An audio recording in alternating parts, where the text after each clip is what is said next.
오늘의 이야기는 중국 남북조 시대의 북제의 호태우에 대한 이야기입니다.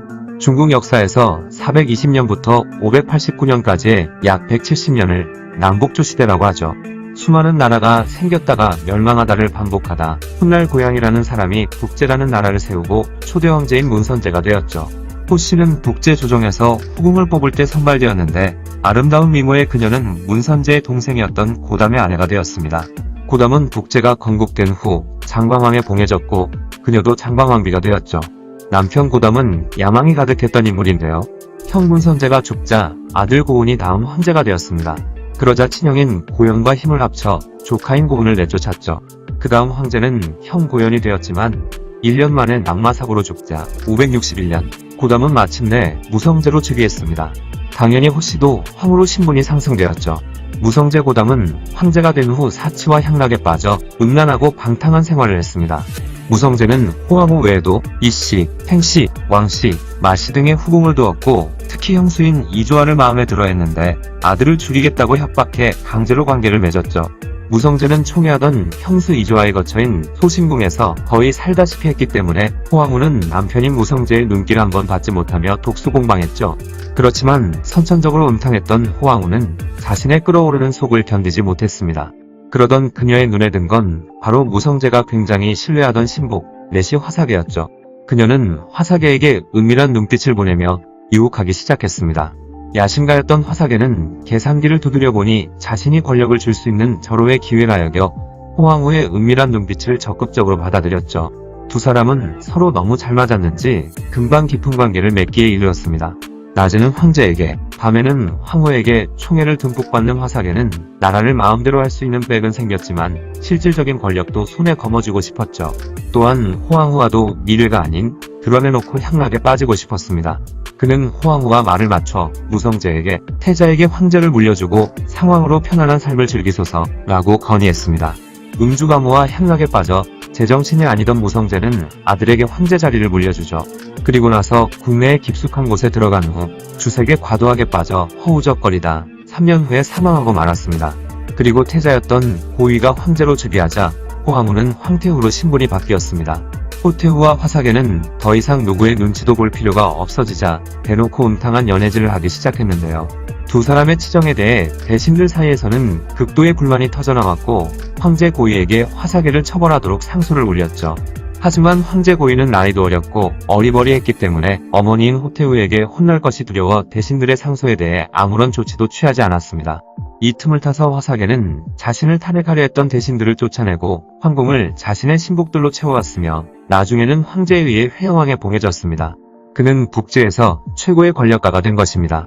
나라가 점점 개판이 되어가고 어머니 호황후의 더러운 행태를 보다 못한 황제의 동생 고엄이 결국 화사계를 암살해 그의 권세도 끝이 나게 되었죠.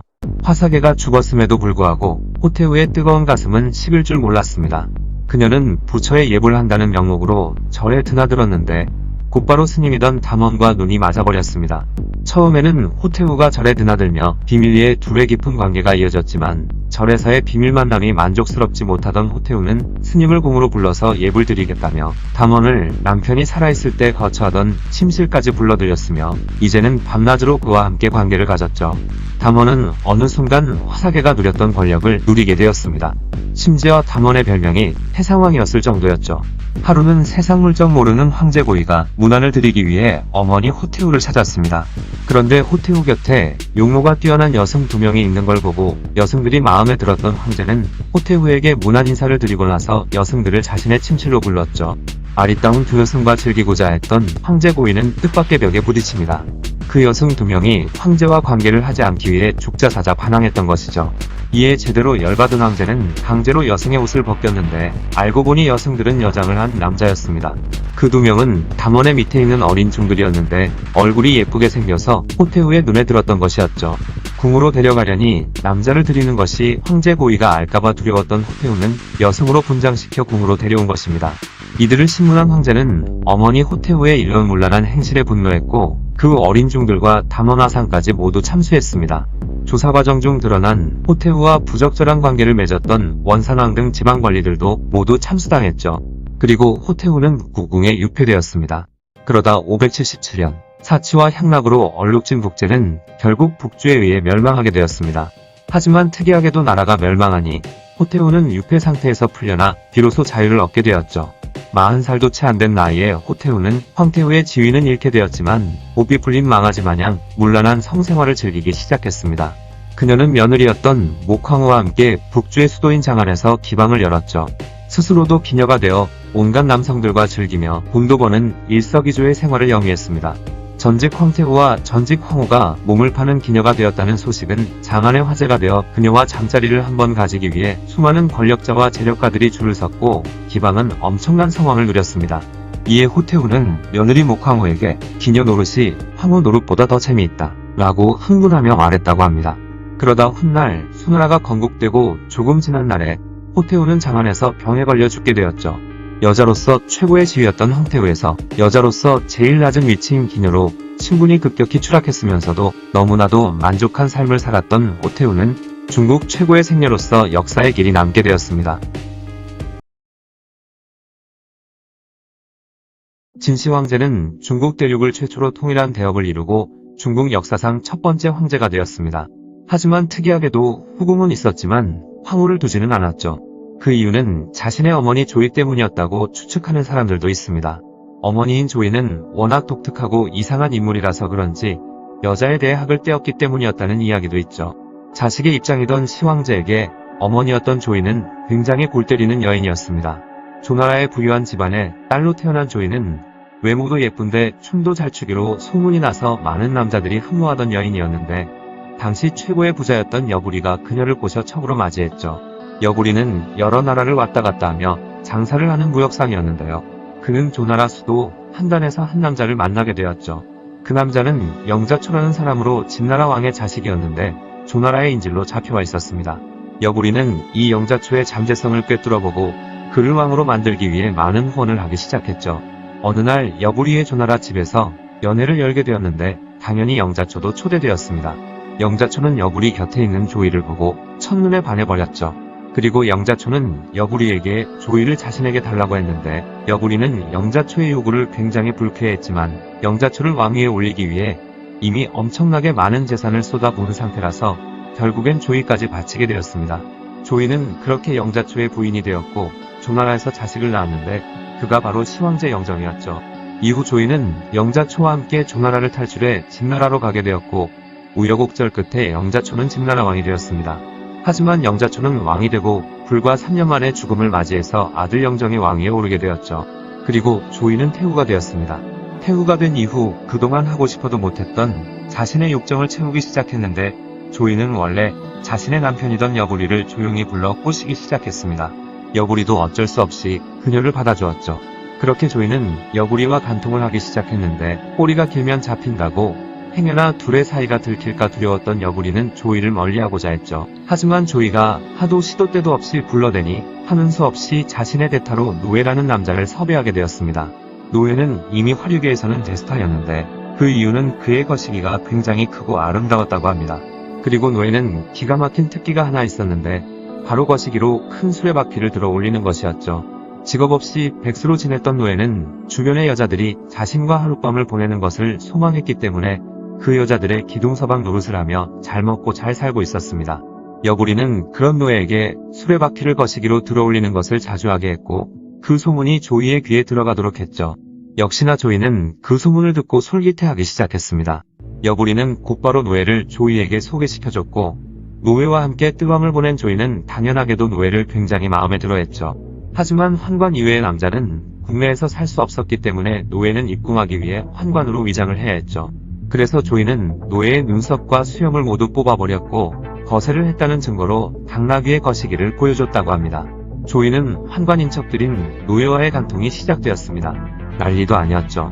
조이는 노예를 매우 총애하여 여부리 따위는 쳐다도 안 볼 정도였습니다. 밤낮으로 노예와 함께 하고 싶었던 조이는 한 가지 꾀를 내었습니다. 어느 날 점쟁이를 불러 점을 치게 했는데 태후 조이가 진나라 수도 함양에 거처하고 있으면 진나라에 좋지 않으니 함양에서 멀리 떨어진 땅으로 보내야 한다 라는 정죄가 나오게 만들었죠. 그래서 조이는 노예와 함께 함양에서 멀리 떨어져 있던 옹이라는 곳으로 이사를 갔습니다. 거처를 옮긴 후 조이와 노예는 밤낮으로 마음껏 관계를 즐겼고 노예가 너무 마음에 들었던 조이는 노예를 여러 해 봉해 권세까지 누리게 만들어줬습니다. 그의 집에는 노복이 수천 명에 달했고 벼슬을 얻기 위해 노예의 식객이 된 사람들도 천여 명에 달했다고 하죠. 이런 생활이 이어지다 결국 조이는 노예와의 사이에 2명의 자식까지 낳게 되었습니다. 이에 기고만장해진 노예는 조이와 함께 아이들을 몰래 키우며 진나라 왕 영정을 몰아내고 자신들의 아들을 왕으로 삼고자 하는 모략을 꾸미기 시작했죠. 근데 조이 입장에서는 노예와의 자식들도 친자식이지만 현재 진나라 왕인 영정도 자신의 친아들이었는데 참 이해할 수가 없네요. 아무튼 기원전 238년이 되자 영정이 성인식을 치르기 위해 어머니인 조이가 있는 옹으로 오게 되었습니다. 연회 자리에서 한껏 거만해진 노예를 꾸짖는 한 신하가 있었는데 술에 취해 있었던 노예는 그 신하에게 내가 왕의 계부인데 무엇이 두렵겠느냐 라고 했죠. 신하에게 그 이야기를 들은 영정은 아무도 모르게 그 말의 진위를 알아보게 되었는데 사실은 노예는 환관이 아니었고 조이와 간통해서 아들을 둘이나 낳아서 몰래 키웠으며 조이와 작당하여 영정을 왕좌에서 끌어내리고 자신의 아들을 왕으로 삼고자 했다는 것까지 모두 알게 되었습니다. 하지만 자신과 조이의 불륜관계가 영정에게 발각되었다는 사실을 알게 된 노예는 바로 반란을 일으켰으나 영정은 당황하지 않고 창문군과 창평군에게 군대를 내어주어 노예의 반란을 순식간에 진압했죠. 이후 노예는 사로잡혀 거열령에 처해져 죽게 되었고 그의 삼족이 멸했으며 영정의 이국 동생인 노예와 조이 사이의 아들들은 자루에 넣어져 맞아 죽었습니다. 이후 영정은 어머니인 조이를 매우 싫어하게 되어 그녀를 옹에 유폐시켜버렸습니다. 그리고 이 모든 사실을 알고 있었고 심지어 조이와 불륜관계에 있었던 당시 최고의 권력자였던 여부리도 벼슬을 빼앗고 낙양으로 유배를 보내버렸는데 치리에 빠진 여부리는 곧 스스로 목숨을 끊었죠. 훗날 한 신하가 영정에게 진나라는 천하를 통일할 나라인데 모후인 조이를 유폐시킨 이야기를 제후들이 듣고 진나라를 배반하지 않을까 걱정이라 말했는데 그 이야기를 들은 영정은 조이를 다시 진나라 수도인 함양으로 불러 감천궁에 살게 했다고 합니다. 그렇게 조용히 살다가 조이는 기원전 228년에 죽게 되었고 자신의 남편이던 장량왕과 함께 묻히게 되었습니다. 어쩌면 그녀가 애초에 사랑하던 남자는 여부리였을 수도 있습니다. 그리고 나중에는 노예를 정말 사랑했을 수도 있죠. 하지만 영자초는 사랑하지 않았던 것 같기도 합니다. 그 이유는 영정도 자신의 친아들이기도 한데 영정을 몰아내고 노예와 낳은 자식들을 왕으로 올리고 싶어 하기도 한 것을 보면 그렇죠. 조이는 영자초의 이기적인 욕심에 그의 아내가 되었고 왕비가 되었으며 그 이후로 성격이 이상하게 변한 불쌍한 여인이었을까요? 아니면 그냥 본능에 충실하고 친아들을 죽이려고 한 매정한 어머니였을까요? 매우 특이한 삶을 살았던 시황제의 어머니 조이에 대한 이야기였습니다. 고대 로마 제국의 클라우디우스 황제는 48세의 나이에 새 아내를 맡게 되었습니다. 세 번째로 맞이한 아내의 이름은 메살리나 발레리아였죠. 그녀는 유명한 네로 황제의 사촌이기도 했습니다. 하지만 놀라운 사실은 메살리나는 결혼 당시 16세로 클라우디우스 황제와 32살의 나이차가 났죠. 이렇게 어린 아내를 새로 맞이한 클라우디우스 황제는 메살리나와 일남 1녀를 낳는 등 행복한 결혼 생활을 하나 싶었는데 그것이 아니었습니다. 메살리나는 황후가 된 이후부터 엄청난 사치를 일삼고 자신의 욕심을 채우기 위해 온갖 악행들을 행한 악녀였으며 성욕도 너무나도 왕성해 상상할 수 없는 일들을 저질렀습니다. 그녀의 이런 행적들은 클라우디우스의 명성과 업적에 흠집을 내기에 충분했죠. 어느 날 로마 제국은 브리타니아 정복을 기념하는 개선식에 나라 전체가 들썩이고 있었습니다.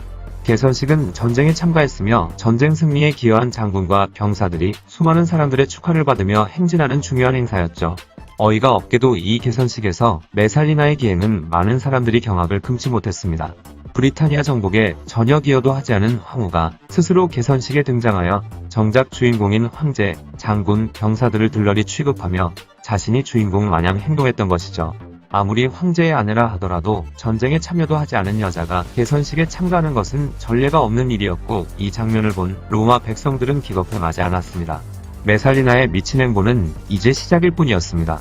그녀는 사치와 물욕이 너무나도 강해서 한번 능독 들인 재물은 무조건 가져야 했기 때문에 온갖 수단과 방법을 가리지 않았고 심지어 사람을 죽이면서까지 가져야 직성이 풀렸죠. 당시 아우구스투스 황제가 제정한 간통죄로 처벌이 되면 재산을 몰수당했고 반역죄를 저질러도 재산을 몰수당했는데 그녀는 자신의 물욕을 채우기 위해 이 두 가지 법을 철저하게 사용했습니다. 마음에 안 들면 그냥 간통죄로 고발했고 간통죄로 고발할 수 없는 경우에는 반역죄로 고발하는 식이었죠. 한 가지 일을 소개해드리면 그녀는 로마 제국에서 황제 다음으로 높은 위치에 있던 아시아티쿠스의 정원을 마음에 들어 했습니다. 그 정원을 손에 넣기 위해 그를 반역죄로 고발했고 결국 아시아티쿠스는 여자의 사기에 걸려들어 죽는 게 유감이다라는 한마디를 남기며 스스로 목숨을 끊었고 그 정원은 메살리나의 소유가 되었죠. 하지만 그녀가 현재까지 이토록 악명을 떨치는 이유는 그녀의 멈출 줄 모르는 성욕 때문이었습니다. 그녀는 남편인 클라우디우스가 자신이 무슨 짓을 해도 별로 신경 쓰지 않는다는 것을 알고 궁정한 깊숙한 곳에 은밀한 밀회 장소를 만들었죠. 그리고 그곳에서 애인들과 은밀한 유격의 향연을 벌였습니다. 국내의 잘생긴 남자들은 모두 그녀의 타깃이 되었죠. 이런 일도 있었습니다. 어느 날 메살리나는 자신의 애인이던 잘생기고 유명한 배우를 포파이아가 가로채자 그녀를 간통죄로 고발해버렸습니다. 클라우디우스 황제가 고발장에 서명을 하자 포파이아는 스스로 죽음을 택했죠. 며칠 뒤 황제가 만찬회를 열었는데 포파이아의 남편인 스키피움만 만찬에 참석한 걸 보고 황제는 그에게 아내가 어디 갔냐고 묻는 말에 스키피움은 죽었습니다 라는 한마디만 했다고 합니다. 그제서야 클라우디우스는 며칠 전에 포파이아라는 이름이 적힌 어떤 서류에 서명을 한 것이 생각났는데 그것이 간통죄 고발장이었던 것이죠. 이처럼 클라우디우스는 어린 아내가 와서 귀찮게 징징대며 조르면 고발장을 읽어보지도 않고 서명을 해버렸던 것입니다. 이 때문에 귀족들은 메살리나에 의해 온갖 누명이 씌워져서 죽기도 하고 풀려나기도 했기에 클라우디우스를 아내한테 휘둘리는 늙은 얼간이라며 그가 죽은 후에도 비난을 멈출 줄 몰랐다고 하죠. 그녀가 점 찍은 남자의 거절은 곧 죽음을 의미했습니다. 그녀는 마음에 드는 원로원 의원 아피우스 실라누스가 자신의 유혹을 거절하자 남편인 황제를 부추겨 죽이기도 했으며 자신과의 잠자리를 거부하는 남자들은 죽이거나 추방하는 등 성욕에 있어서도 거침이 없었죠. 메살리나의 한마디에 모든 남자가 옷을 벗으니 이 짓도 재미가 없어진 그녀는 더 큰 자극을 찾기 시작했습니다. 신하와 명문 귀족의 부인들을 서로 관계를 시키고 관계 장면을 남편이 보게 하기도 했죠. 하지만 그녀의 끝없는 성욕은 마침내 폭발하게 되었습니다. 밤이 되자 그녀는 몰래 궁 밖으로 나갔죠. 그리고 스스로 매춘부가 되어 매춘을 하기 시작했습니다. 바로 낮에는 황후로 지냈지만 밤에는 매춘부로 살아가는 이중생활을 시작하기에 이르렀죠.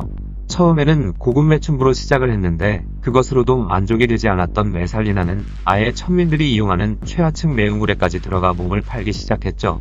날이 밝을 때까지 엄청나게 많은 손님을 받으며 상상할 수 없는 온갖 음란한 성행위를 했다고 합니다. 나중에는 로마 거리 한가운데에 남자의 거시기 모형이 달린 뮤카스카라는 간판을 내건 매춘부를 오픈해 더욱더 많은 손님을 받았다고 하죠. 그런 메살리나의 마지막 또한 충격 그 자체입니다. 자신의 남편인 황제 클라우디우스가 오스티아 건설을 시찰하기 위해 로마를 비운 틈에 자신과 불륜관계이던 잘생긴 미중년의 원로원 의원 가이우스 실리우스와 많은 사람들이 지켜보는 가운데 궁전에서 결혼식을 하기까지 했습니다. 거기다가 남편 클라우디우스를 해위시키려는 반역까지 저지를 생각이었죠. 그러나 그녀의 반역은 황제의 충신이던 나르키수스가 황제에게 전해 일어나지는 않았지만 가이우스 실리우스에게는 사형 선고를 내렸죠.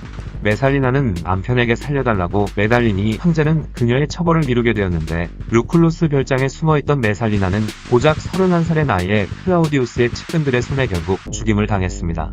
메살리나의 자식들도 결말은 좋지 못했습니다. 딸인 옥타비아는 착하고 현명했지만 남편이었던 네로에게 간통의 누명이 씌워져 죽임을 당했고 아들 브리타니쿠스 역시 네로의 황위를 위협하는 인물이라는 이유로 처단되었죠. 현대 이탈리아어의 메살리나는 성욕을 억제하지 못하고 아무하고나 자는 여자의 대명사로 쓰이고 있다고 합니다. 그리고 로마의 성적 타락의 상징이자 허영심과 물욕, 성욕의 화신으로 불리고 있죠. 그녀는 중국의 서태후와 호태후를 섞어놓은 것에 플러스 알파급의 여자 같네요. 사람이 부릴 수 있는 온갖 욕심은 다 부리고 듣지도 보지도 못한 성욕의 화신이던 메살리나는 로마 역사상 최악의 악녀이자 가장 음란한 황후로 평가되고 있습니다. 영상을 봐주셔서 감사합니다. 더 재미있고 유익한 영상으로 다시 찾아뵙겠습니다. 구독과 좋아요 꾹 눌러주시고 댓글도 부탁드려요.